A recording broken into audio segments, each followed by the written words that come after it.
Aujourd'hui, je vous emmène avec moi voir un couple d'entrepreneurs qui m'a fait confiance en tant que mentor. On vous explique tout de suite. Merci beaucoup. Qu'est-ce que tu m'as préparé? Un chai latte. Bon ben, santé. Santé.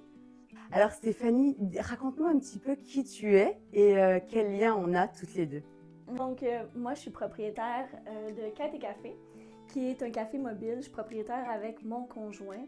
Donc, on est un café qui est purement événementiel. On aime quand ça bouge, on aime quand c'est dynamique et on voulait que chaque jour soit différent. Tu faisais quoi avant, Stéphanie, avant d'avoir un café? On va vraiment aller au cœur de... Oui, on peut atteindre ses objectifs, mais ça ne veut pas dire que c'est ces objectifs-là qui vont nous rendre le plus épanouis.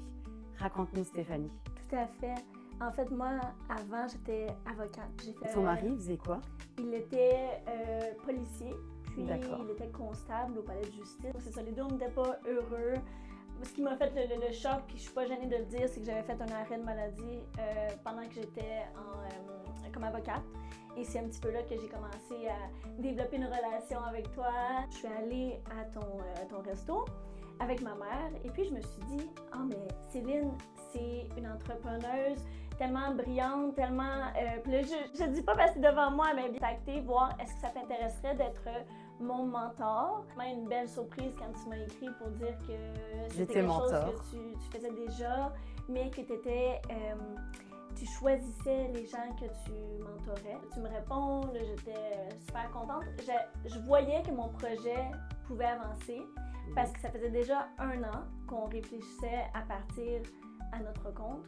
Mais là, tu m'as donné le petit pouce de plus de comme « Ouh! » Je me sens supportée. Si elle avait un potentiel, je pense que tu as compris rapidement que j'avais besoin de confiance ou de... J'ai beaucoup aimé que, allez, on avance efficace, c'est bien, t'es rassurée, ok, c'est bon, on avance.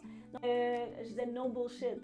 Qu'est-ce qui m'a marqué de cette réunion-là? Si tu nous as fait une feuille, puis t'as dit où est-ce qu'on s'en va, les industries en général, où est-ce qu'on s'en va, où est-ce qu'il y a eu des gros changements, des grosses phases, et je le vois aujourd'hui. Je me suis dit, t'es une visionnaire, je suis pas payée pour tout ça. Non. Femme entrepreneur, comment tu vis cette expérience? Très intéressant, mais c'est surtout gratifiant. Je vais tellement mieux depuis que je suis à mon compte. Finalement, qu'est-ce que ça t'a apporté de m'avoir à tes côtés? Beaucoup plus qu'on pense, parce que tu m'as apporté exactement ce que je recherchais. Ça l'a paru parce qu'à notre dernière rencontre, on a fait le grand tournant dans notre entreprise pour devenir événementiel. Et quelques semaines plus tard, je te réécrivais déjà et je disais « Céline, j'ai besoin d'un petit coup de pouce parce que là, je suis totalement perdue, je suis éparpillée et on a l'impression que c'est tellement gros. On essaie de trop faire en même temps. Le conseil qui fit le mieux avec moi, c'est de se faire confiance. Je me faisais pas assez confiance, puis c'est Céline qui m'a apporté ça, mais on voit toute la différence. Faites-vous confiance et faites confiance à la vie un petit peu aussi, là, de dire des fois, c'est pas toujours, hein, des fois il y a des petits trous. C'est important quand même là, de venir prendre quelqu'un qui a de l'expérience et c'est pour ça que je t'ai choisi aussi. Le soutien entre les entrepreneurs est absolument génial. Merci beaucoup Stéphanie, merci pour ce partage, merci pour ta confiance et puis on continue l'aventure ensemble. Oui, en quête d'aventure, toujours! En quête d'aventure!